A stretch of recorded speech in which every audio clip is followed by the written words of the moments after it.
साल 2004 कश्मीर के बंदीपुरा इलाके में यसीन नाम का एक व्यक्ति जो कि टैक्सी ड्राइवर होता है, रात के करीब 1 बजे काम से घर वापस लौट रहा था। सर्दी अपने शिखर पर थी और सड़कें बिल्कुल सुनसान। बाहर का मौसम बहुत ही शांत था, लेकिन जैसे ही वो वुलर लेक के पास वाले मोड़ पे पहुंचता है, उसे रोड के किनारे एक आदमी सर झुकाए खड़ा दिखता है। हाथ में पुरानी लाठी और लंबा फेरा पहना हुआ था। यसीन को अजीब लगा, क्योंकि इतनी ठंड में इस वक्त और इस जगह कोई अकेले खड़ा काफी अजीब था। इंसानियत के नाते उसने गाड़ी धीमी की और उस आदमी से पूछा, भाई साहब कहाँ छोड़ दूं? उस आदमी ने धीरे से अपना सर उठाया, चेहरा अब भी अंधेरे में दिख नहीं रहा था। मुझे उस पार छोड़ दो। यसीन ने कहा, आप बैक सीट पर बैठ जाओ, और उसको छोड़ने निकल पड़ा।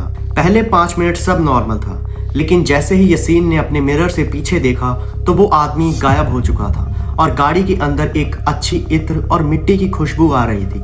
यसीन बहुत डर गया और वहां से तुरंत निकल गया। अगले दिन जब उसने अपने दोस्तों से और बाकी टैक्सी वालों से इस चीज के बारे में बात की तो उन्होंने उससे कहा कि तुमने वुलर का मुसाफिर देखा है, जो कि कोई आदमी नहीं बल्कि एक जिन्न था। दोस्तों, जिन्नों का जिक्र सिर्फ कहानियों में नहीं बल्कि इनका कॉन्सेप्ट हजारों साल पुराना है। क्या ये कोई अंधविश्वास है या सच में ऐसी कोई चीज एग्जिस्ट करती है? आइए जानते हैं इस वीडियो में।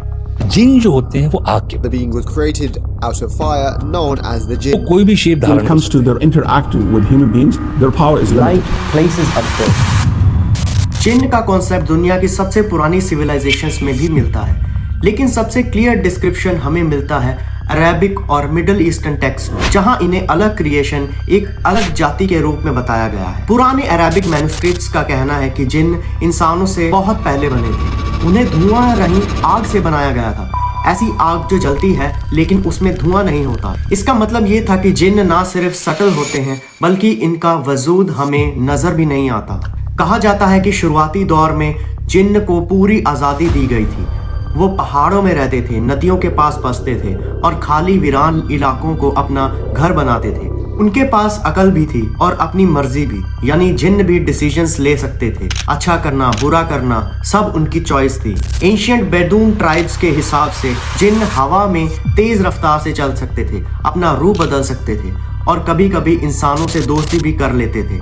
दोस्तों, एक इंटरेस्टिंग बात यह है कि जिन्न का कॉन्सेप्ट सिर्फ अरेबिक कल्चर में नहीं है बल्कि दुनिया की कई पुरानी सिविलाइजेशंस में इनके जैसे बीइंग्स मिलते हैं।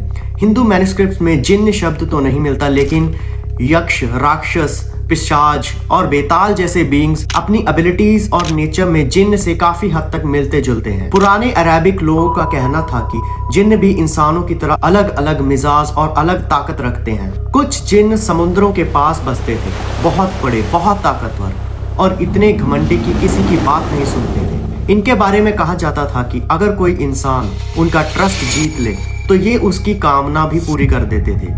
उन्हें लोग अपनी जबान में मरीद बुलाते थे। इसके उल्टा कुछ जिन्न आग से बने होते थे। उनका स्वभाव तेज, गुस्सा और किसी से डर नहीं लगता था। ये अक्सर अपने ही ग्रुप्स में रहते थे और हवा में रूप बदल कर चलना इनके लिए आम बात थी। इन्हें लोग इफरित के नाम से जानते थे। ऐसे कई तरह के और भी जिन्नों का उल्लेख मिलता है अरेबिक टेक्स्ट में, जैसे कि जन, सिल्ला, करीन, जिनके पास कहा जाता था कि शेप शिफ्टिंग, माइंड कंट्रोलिंग जैसी एबिलिटीज होती हैं। कैम्ब्रिज यूनिवर्सिटी के एक रिसर्चर बुलंद जलाल ने दुनिया भर में लोगों के जिन्न एनकाउंटर्स का डिटेल में स्टडी किया। उन्होंने पाया कि बहुत सारे लोग जिन पलों को जिन्न का असर समझते हैं वो असल में एक न्यूरोलॉजिकल फिनोमेना हो सकता है। इस स्टडी में लोगों ने बताया कि रात को अचानक उनकी सांस रुक जाती थी, कोई अनजान सा साया उनके ऊपर बैठ जाता था या कोई उन्हें छूने की कोशिश करता था।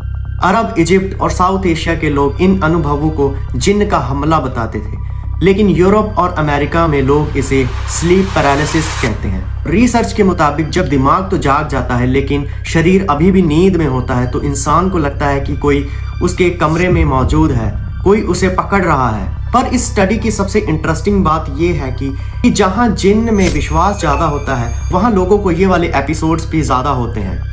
यानी एक्सपीरियंस असली है पर इसका मतलब हर जगह अलग निकलता है। कुछ रिसर्चर्स कहते हैं कि ये इंसानी दिमाग का रिएक्शन होता है डर, स्ट्रेस या पुराने ट्रॉमा के साथ मिलकर। सेम जैसे स्टार्टिंग में आपको यसीन की कहानी बताई थी दोस्तों। क्या ये हो सकता था कि सारा दिन ड्राइव करके यसीन थक चुका हो और ये सब सिर्फ उसका वहम हो। साइंस इन जिन इनकाउंटर्स को नींद, दिमाग और हेलुसिनेशन से जोड़ती है। जहां साइंस एक्सपीरियंस को दिमाग की केमिस्ट्री से समझती है, वहीं रिलीजन कहता है कि शायद ये अनुभव सच में एक दूसरी क्रिएशन का असर हो। आखिर सच क्या है? क्या जिन्न एक स्पिरिचुअल रियलिटी है, एक साइकोलॉजिकल शैडो, या एक ऐसी क्रिएशन हमारे बिल्कुल सामने होकर भी हमारी नजरों से पार? इसका जवाब शायद अभी किसी के पास नहीं, पर एक बात तय है, जब तक इंसान अंधेरे से डरते रहेंगे, जब तक रात की खामोशी में एक हल्की सी आहट दिल को तेज धड़काती रहेगी, तब तक जिन्न का राज जिंदा रहेगा और हम सब उस राज को समझने की कोशिश करते रहेंगे। दोस्तों, आप सभी की क्या राय है? कमेंट सेक्शन में लिख के बताओ।